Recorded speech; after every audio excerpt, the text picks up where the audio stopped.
The morning started like any other morning on refuge. Station and the children were going to their classes while their parents worked in the various sections of the large orbital colony, and nobody knew that this would be the last normal day they would ever experience. Commander Elena Rodriguez sat in the command center drinking her coffee and reviewing the daily reports from all departments, and the station was home to 300,000 people from Earth. And they had built a good life here in the outer rim of known space, and she smiled as she watched the morning shift change on her monitors. The Elven trade ship had docked 2 days ago. An ambassador, Lyra, was still on the station meeting with the human diplomatic team, and her people were interested in establishing better relations with humanity, and the talks had been going very well in both sides. We're optimistic about future cooperation. Lyra stood in the observation lounge looking out at the blue and green planet below, and she had never seen anything quite like Earth colony worlds before, and her silver eyes took in every detail of the bustling station around her, and she felt genuine warmth toward these strange but kind humans who had welcomed her so openly. Though warning came at exactly 900 hours station time, and the sensors picked up multiple ships dropping out of faster-than-light travel at the edge of the system, and Elena felt her stomach drop as she saw the configuration and size of the fleet. And she knew immediately what they were. The Caltharian Empire had found them, and their warships were massive and ancient. And they had conquered 40 different species over thousands of years, and they did not negotiate, and they did not show mercy. And they simply took what they wanted. Lena activated the emergency broadcast system, and her voice echoed through every corridor and every room on the station, and she kept her tone calm, even though her hands were shaking, and she told everyone to move to the evacuation sections immediately. Lyra heard the announcement, and her training kicked in instantly. And she ran toward the docking bay where her ship was berthed, and she needed to warn her people about what was happening here, and the humans would need allies if they were going to survive what was coming. Though Caltharian fleet moved slowly toward the station, and their commander was an ancient being named Orther, who had led countless campaigns, and he saw the human colony as nothing more than an obstacle in disputed territory, and his orders were clear and simple. 3 evacuation ships launched from Refuge Station, and they were filled with children and elderly people and medical staff, and Elena watched them accelerate away from the station, and she prayed they would make it to safety. Orther saw the evacuation ships on his scanners, and he gave the order without hesitation, and his weapons officer targeted all 3 vessels and fired, and the ships exploded in brilliant flashes of light, and there were no survivors. Lena screamed when she saw what happened, and rage filled her chest. But she forced herself to focus, and she started recording everything, and she needed to make sure Earth knew what happened here.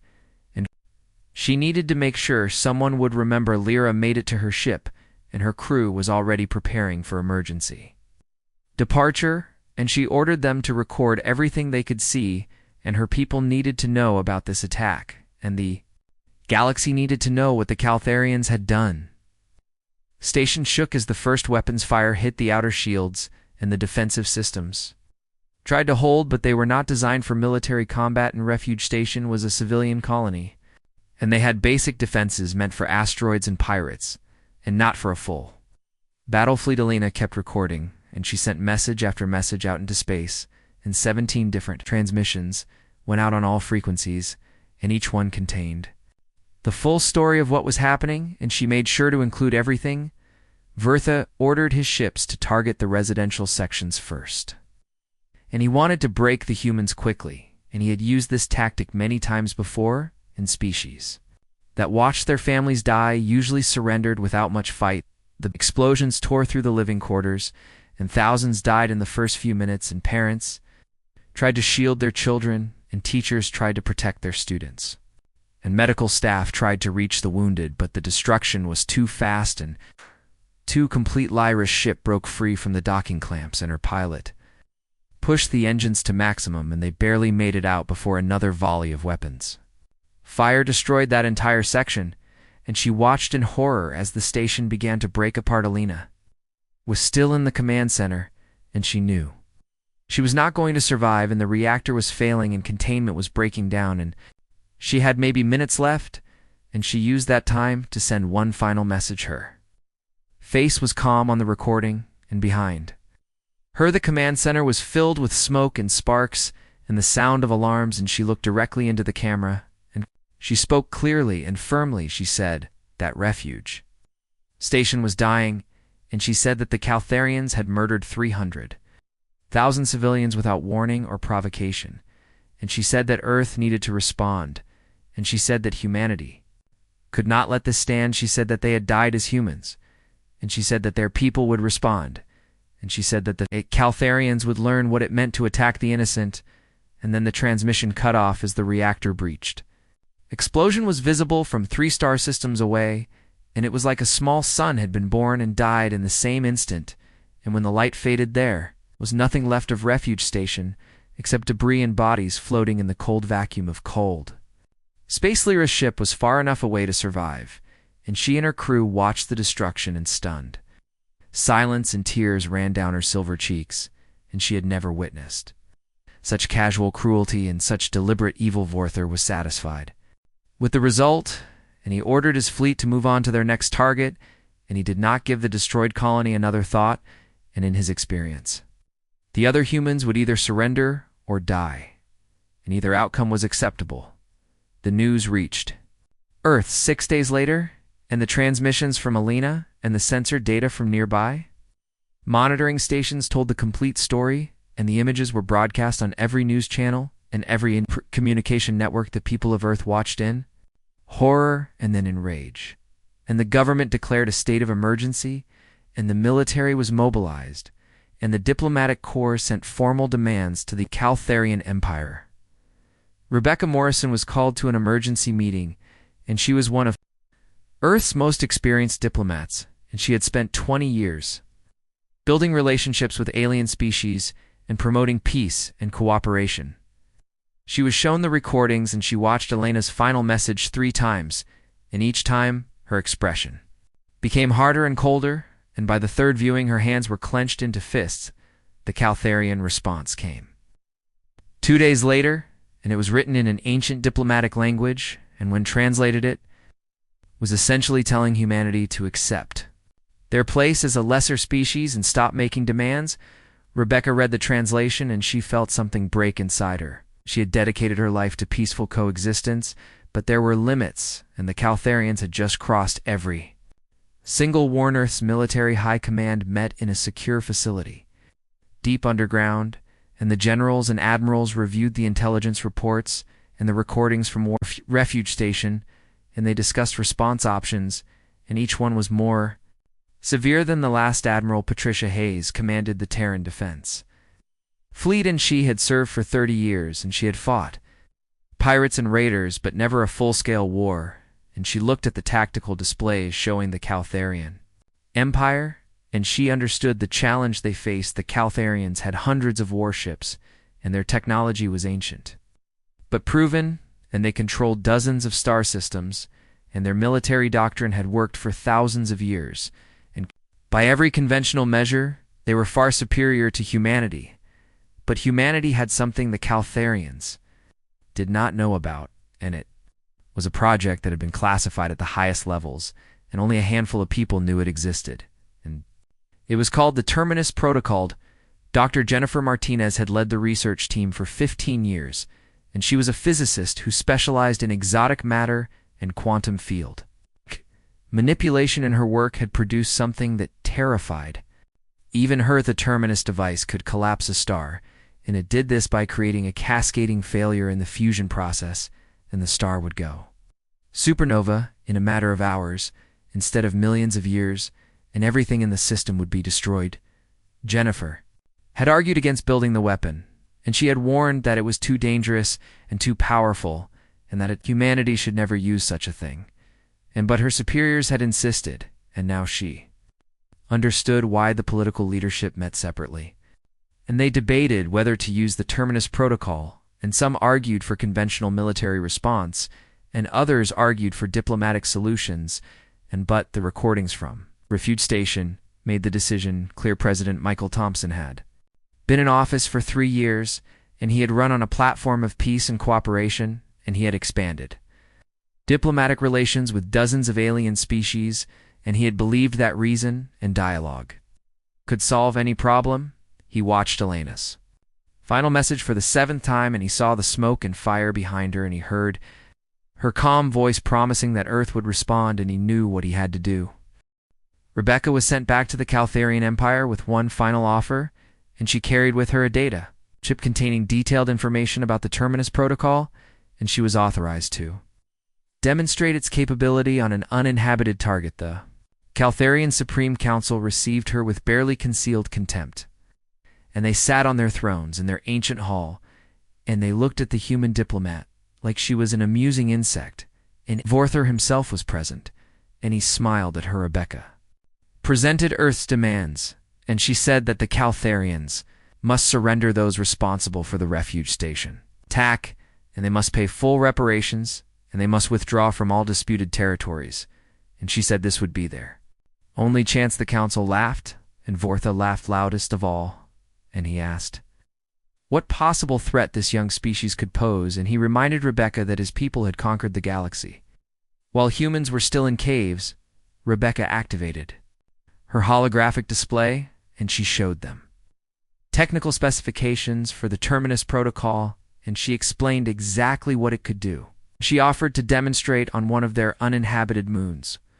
Vorther stopped laughing, and he studied the data, and his military advisors studied it too. They ran calculations and simulations, and after 2 hours, they concluded it was theoretically possible, but probably a bluff. Council voted unanimously to reject Earth's demands, and they added insult by ordering an immediate attack on another human outpost as a demonstration of their power, and they told Rebecca to carry this message back to her people. Rebecca left the Caltharian homeworld, and her ship departed the system, and she sent the coded message back to Earth, and the message was simple, and it said that the Caltharians had made their choice.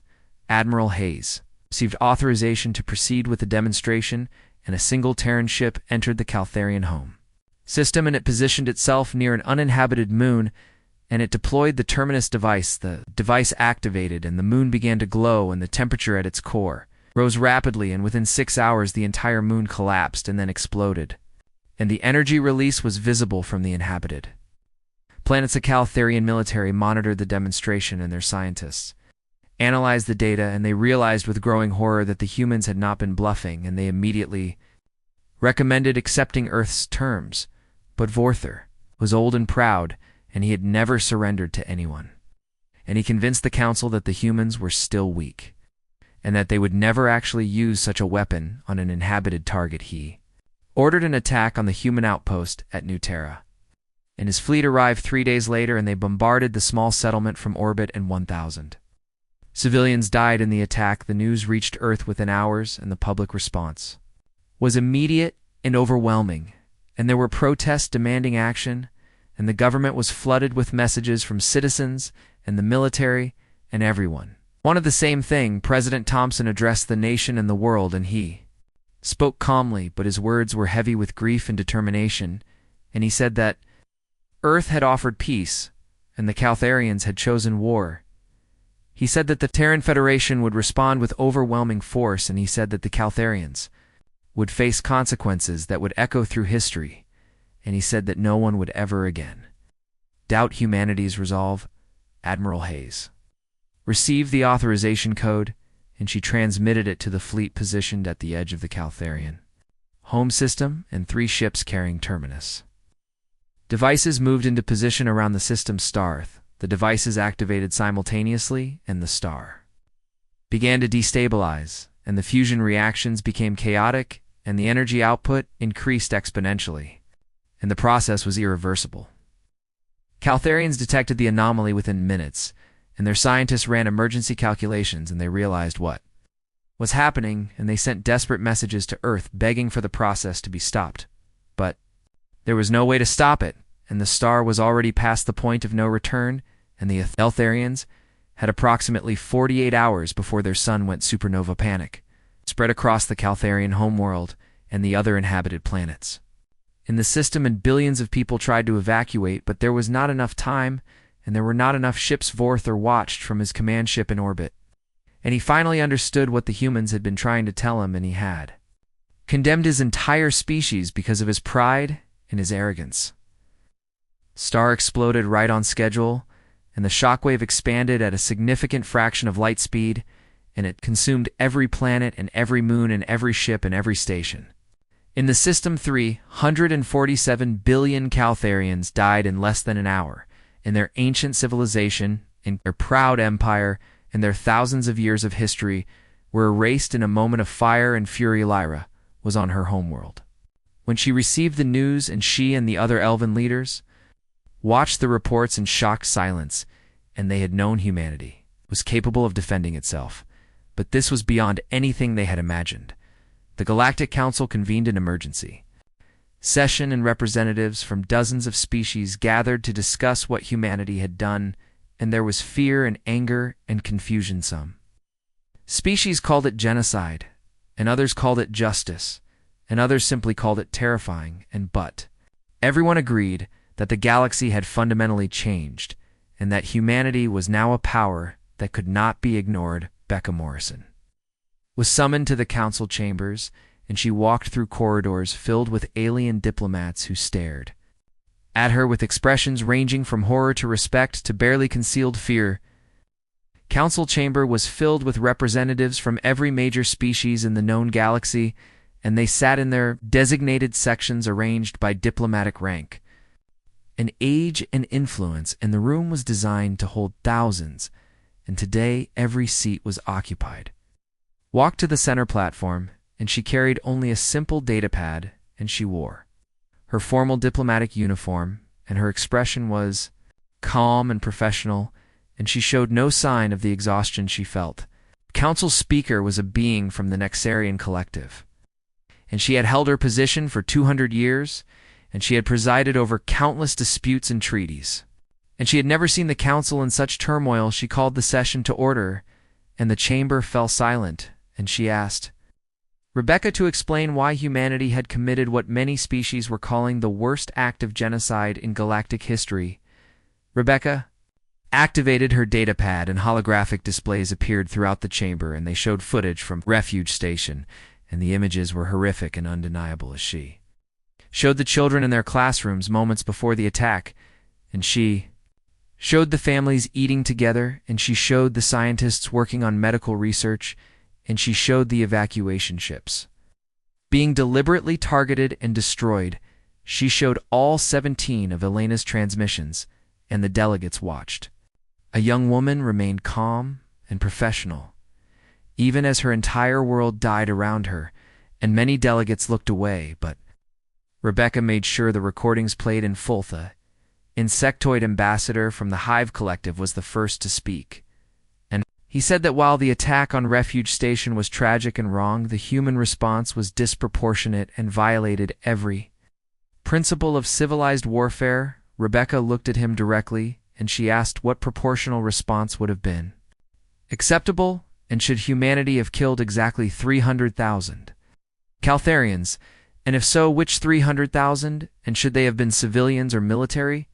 She asked if the council had a formula for calculating acceptable revenge, and if there was a specific ratio that species were expected to follow, and if so, why had no one shared this information with humanity before the chamber erupted in arguments, and various delegates shouted responses and counter-arguments, and the speaker had to call for order multiple times before the noise died down. A delegate from the Meridian Concordat stood, and he said that his people understood grief and anger, but that humanity had crossed a line that could never be uncrossed, and they had shown themselves capable of extinction-level violence. Rebecca nodded, and she said that he was absolutely correct, and humanity had shown exactly what they were capable of, and she asked if anyone in the chamber doubted that humans would do it. Again, if provoked, the silence that followed was answer enough, and Rebecca continued speaking, and she explained that humanity had tried diplomacy first, and they had offered the Caltharians multiple chances to avoid conflict.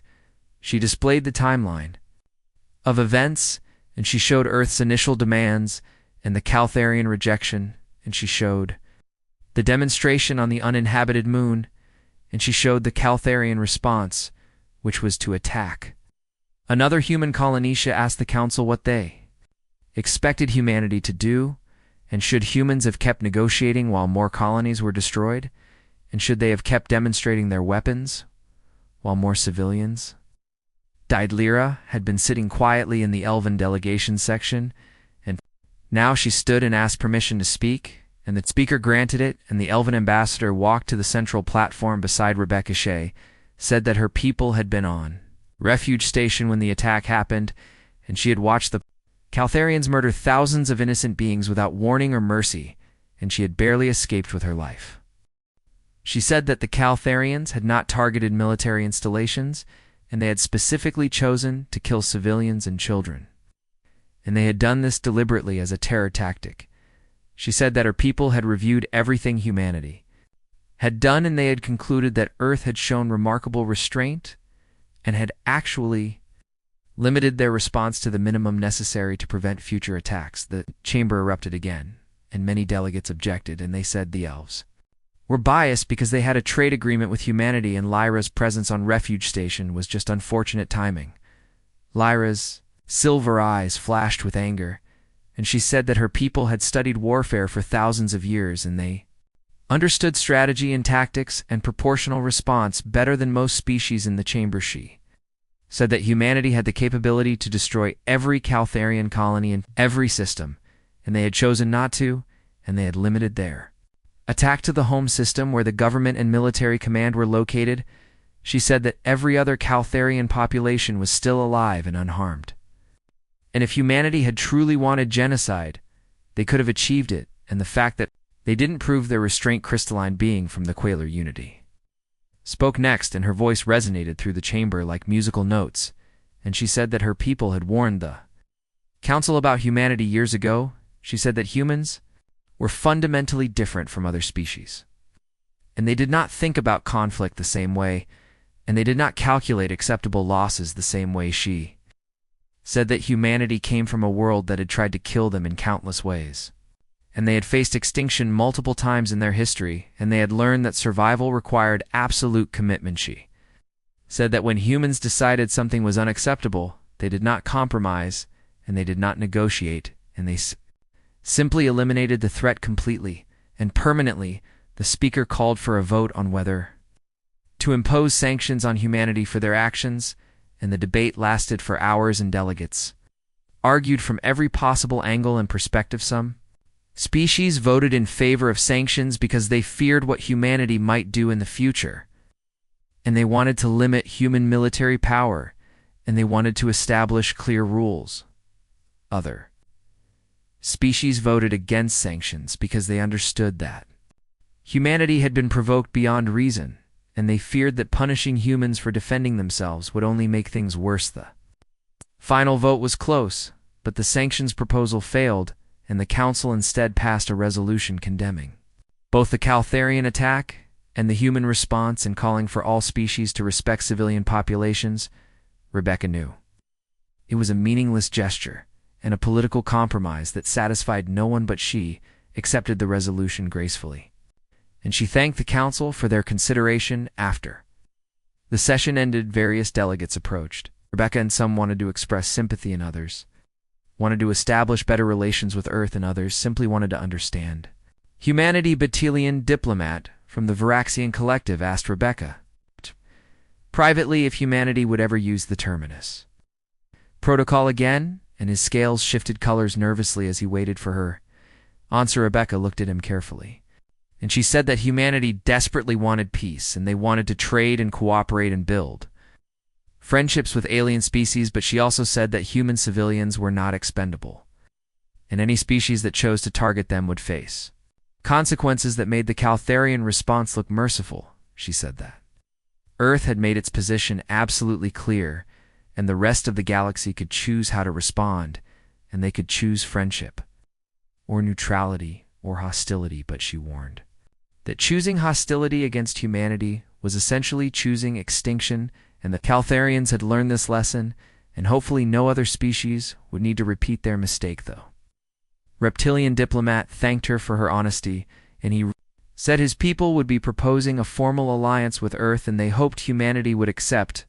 Lyra waited until most of the delegates had left, and then she approached Rebecca, and the two women looked at each other, and they both understood what the other had experienced. Lyra said that her people were also proposing a formal alliance, and the elven leadership had decided that friendship with humanity was both morally right and strategically wise. Rebecca smiled for the first time in weeks, and she said that humanity valued the friendship of the elven people and would welcome such an alliance. The two women walked together through the empty council corridors, and they discussed the future and what it might hold, and they both knew that the galaxy had changed forever. The weeks following the council session were tense across the entire galaxy, and every species watched Earth carefully and tried to understand what humanity had become and whether they represented hope or danger, or perhaps both. Admiral Hayes stood on the bridge of the flagship Endeavor, and she looked at the tactical displays showing human fleet positions throughout explored space, and the military had been reorganized and expanded, and new protocols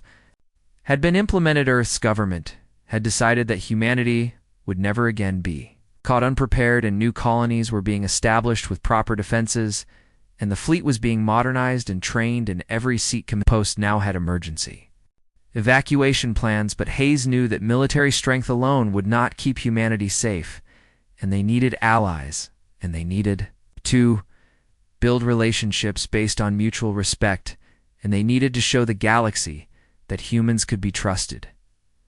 Received regular reports from the diplomatic corps, and Rebecca was traveling constantly, meeting with various species and negotiating treaties and trade agreements and cultural exchanges.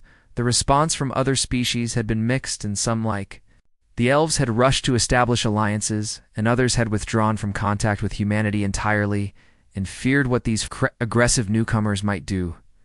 The Caltharian survivors numbered in the billions across their various colony worlds, and they were scattered and leaderless, and their empire had effectively ceased to exist, and many colonies had declared independence. A delegation of Caltharians requested a meeting with Earth's government, and they wanted to discuss reparations and peace terms and the future relationship between their people's president.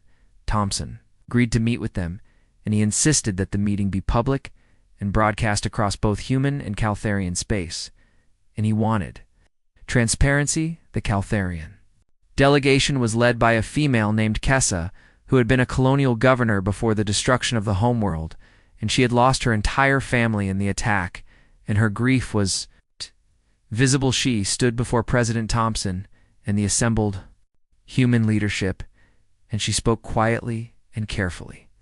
And she said that her people had been wrong, and that Vorther had been wrong, and that the attack on Refuge Station had been inexcusable. She said that the Caltharians had grown arrogant after thousands of years of military success, and they had forgotten that other species had dignity and rights and the capacity to defend themselves. She said that humanity's response had been devastating, had also been predicted and warned, and that her people had chosen to ignore those warnings. President Thompson listened carefully, and he felt conflicting emotions because he was still angry about Refuge Station, but he also understood that these Caltharians had not personally ordered the attack. He said that humanity had no desire to continue hostilities, and that Earth would accept peaceful coexistence with the Caltharian successor states, but he also said that there would be conditions, and the Caltharians must formally acknowledge the crime committed at Refuge Station, and they must agree to pay reparations, and they must agree to strict limitations on their military forces. Accepted all the terms without negotiation, and she said that her people had learned a terrible lesson, and they would never forget it, and they would teach their children about the cost of arrogance. The treaty was signed 3 months later, and it established formal relations between Earth and the various Caltharian colonies, and it included provisions for trade and cultural exchange and mutual defense.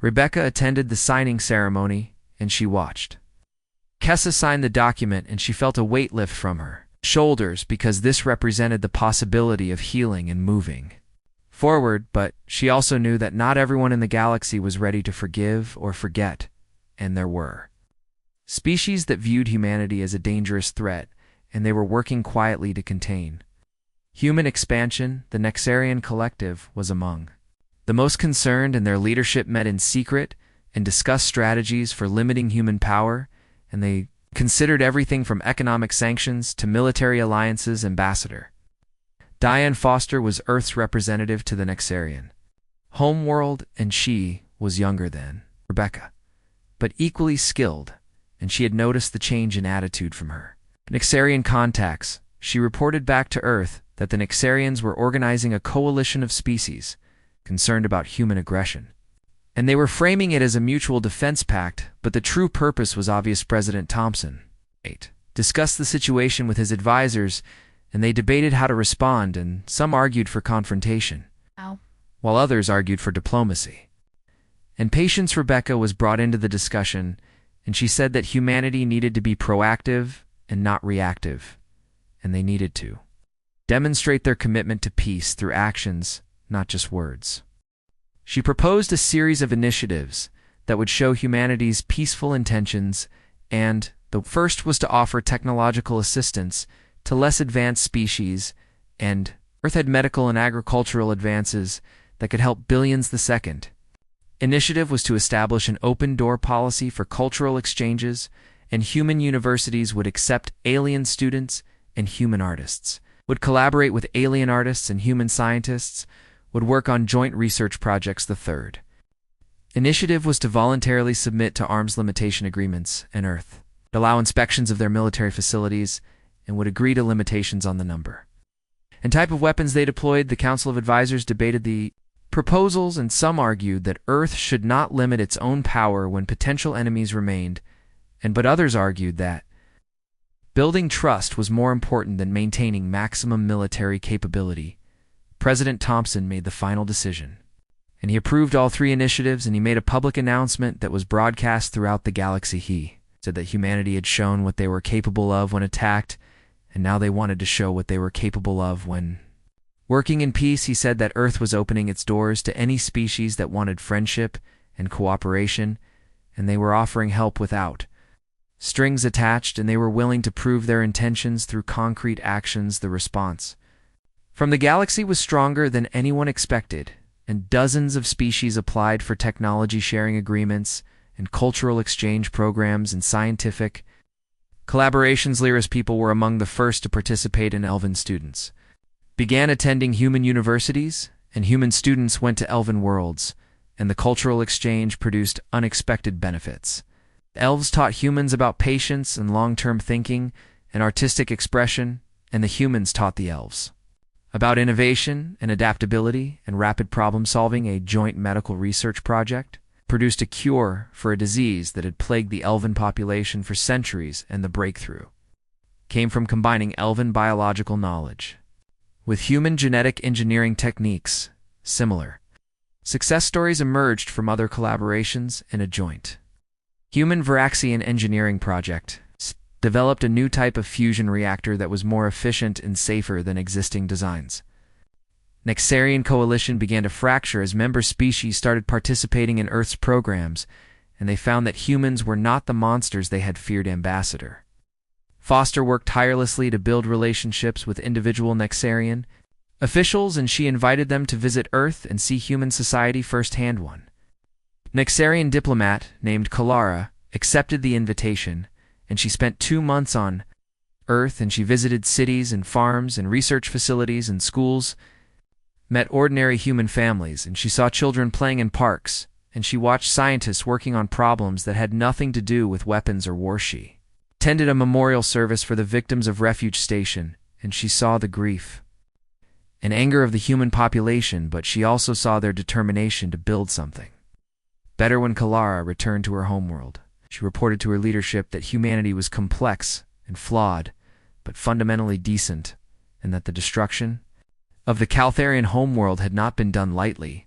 or happily. She argued that the Nexarian collective should abandon its containment strategy and instead work with humanity to build a more peaceful and prosperous galaxy. Her arguments were persuasive, and the Nexarian leadership agreed to a summit with Earth's government, and Rebecca was chosen to lead the human delegation.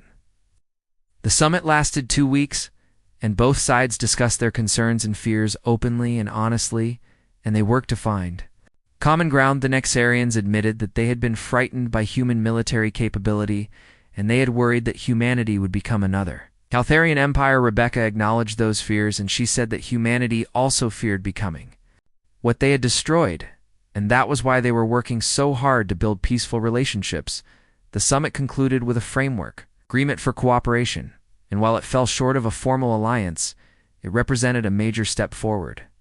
In human-Xarian relations, 5 years had passed since the destruction of the Caltharian homeworld, and the 8th galaxy had settled into a new equilibrium in humanity. Had become an accepted member of the galactic community, though still viewed with caution by some. Rebecca Morrison had been promoted to Chief Diplomatic Officer for the Terran Federation, and she coordinated Earth's relationships with more than 50 different species, and she had helped negotiate dozens of treaties and trade agreements. She stood in her office on the new space station that served as Earth's diplomatic headquarters, and she looked at the reports from various ambassadors, and she felt cautiously optimistic about the future. The Elven Alliance had grown stronger, and joint human-elven colonies had been established, and the two species had found that they complemented each other well, and their combined strengths produced remarkable results. Lyra had become the primary liaison between the two governments, and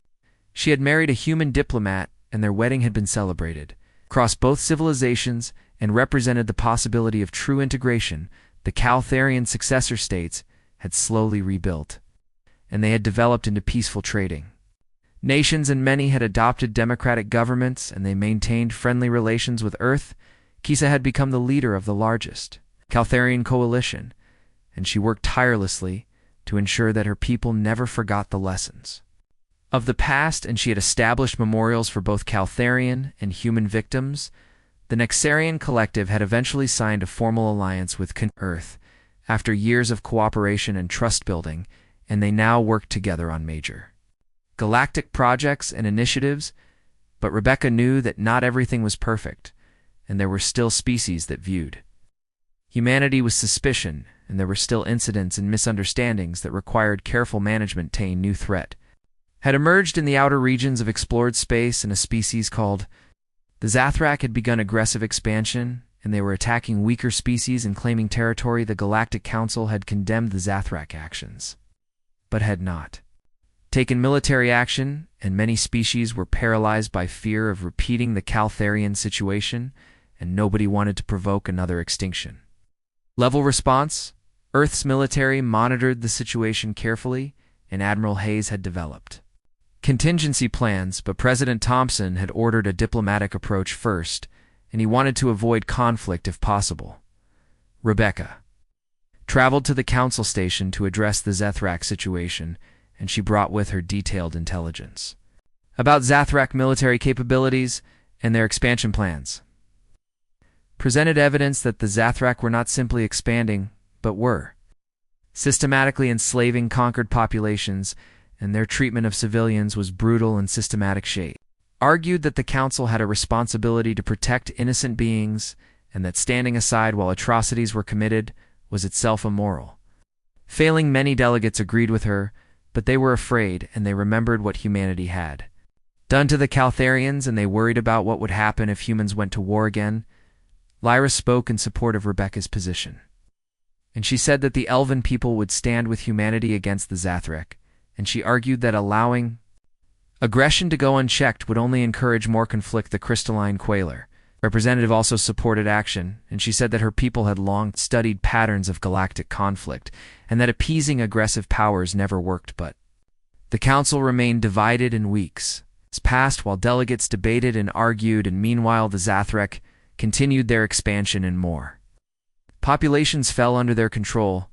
Breakthrough came when a Zathrak patrol attacked a civilian convoy.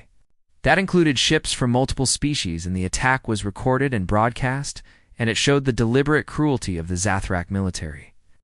The council finally authorized a military response, and a coalition fleet was assembled, and humanity contributed the largest contingent, but ships from 24 other species also joined. Admiral Hayes commanded the coalition fleet, and she worked carefully to coordinate the different military traditions and technologies and capabilities of all the participating species. The fleet moved into Zathrak space, and they broadcast warnings demanding that the Zathrak cease hostilities and withdraw from conquered territories and release all enslaved populations. The Zathrak response was to attack, and their fleet was large and well-armed, and they clearly believed they could defeat the coalition.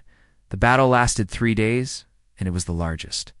Space combat in galactic history, and ships from dozens of species fought side by side, and the coordination was remarkable. Hayes commanded from the center of the formation, and she made tactical decisions that minimized casualties while maximizing effectiveness, and she drew on lessons learned from Earth's military history. The human ships used the Terminus Protocol as a threat but not a weapon, and Hayes made it clear that any Zathrak attack on civilian targets would result in the immediate destruction of the Zathrak. Homeworld, the threat was credible because everyone knew humanity had done exactly that before, and the Zathrak military leadership understood they were facing an enemy that would follow through. The Zathrak fleet broke after losing a third of their ships, and they retreated to their home system and sued for peace. The coalition occupied Zathrak space and liberated the enslaved populations and established temporary administrations to help the conquered worlds rebuild. The Zathrak government was forced to sign a treaty that limited their military and required reparations and established monitoring systems to prevent future aggression. The victory was celebrated across the galaxy, and the coalition had proven that united action could defeat aggressors without requiring extinction-level responses.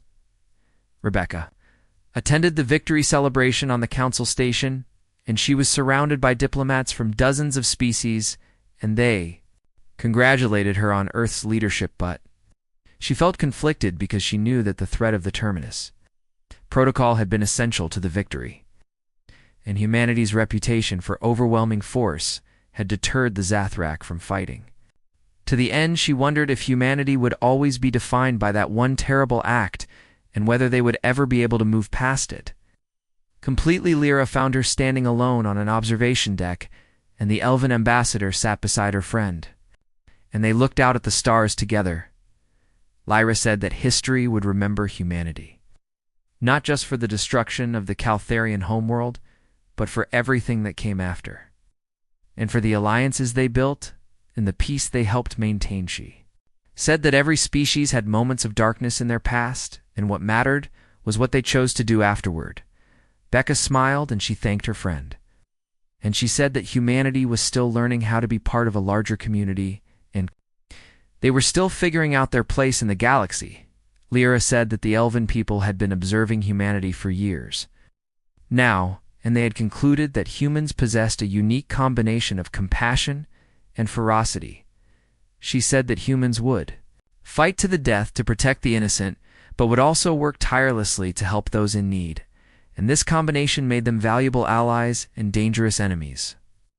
Two women continued talking, and they discussed the future and what challenges might come, and they both felt hopeful despite everything back on Earth. President Thompson prepared his final State of the Union address, and he was retiring after serving 2 terms, and a new president would be elected soon. He reflected on everything that had happened during his administration, and the destruction of the Caltharian homeworld, and the rebuilding of relationships, and the formation of alliances. He had made the hardest decision any leader could make, and he had authorized the use of a weapon that killed hundreds of billions, and he would carry that weight for the rest of his life. But he also knew that humanity had survived and had grown stronger, and had built something good from the ashes of tragedies. His address was broadcast throughout Earth, and to all human colonies, and to many alien worlds where humans had established relationships. He spoke about responsibility, and about the burden of power, and about the importance of using strength to protect rather than to conquer. Said that humanity had learned that peace required constant effort and vigilance, and that freedom was never free. He said that the next generation would inherit a galaxy, was more peaceful and more connected than ever before, and that they had the opportunity to build something truly remarkable. Kay ended by quoting Elena Rodriguez's final message, and he said that Refuge Station had not died in vain, and that their sacrifice had taught humanity lessons that would echo through the ages across.